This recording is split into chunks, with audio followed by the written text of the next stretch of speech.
আপনি কি Microsoft Excel expert হতে চান অথবা দক্ষতা বাড়াতে চাচ্ছেন? তাহলে প্রতিদিন একটি করে এক্সেল শর্টকাট শিখুন।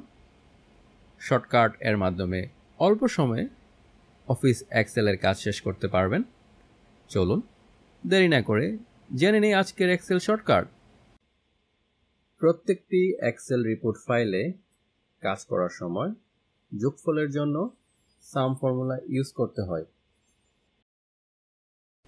সাম ফর্মুলার জন্য কিবোর্ড থেকে অলটা ইজ ইকুয়াল টু একসাথে প্রেস করব। আমি আবারও বলছি, অলটা ইজ ইকুয়াল টু একসাথে প্রেস করার মাধ্যমে এক্সেলের কলামটি সিলেক্ট হয়ে গেছে। তারপর আমরা এন্টার প্রেস করব। দেখতে পাচ্ছি যোগফলটি চলে আসছে।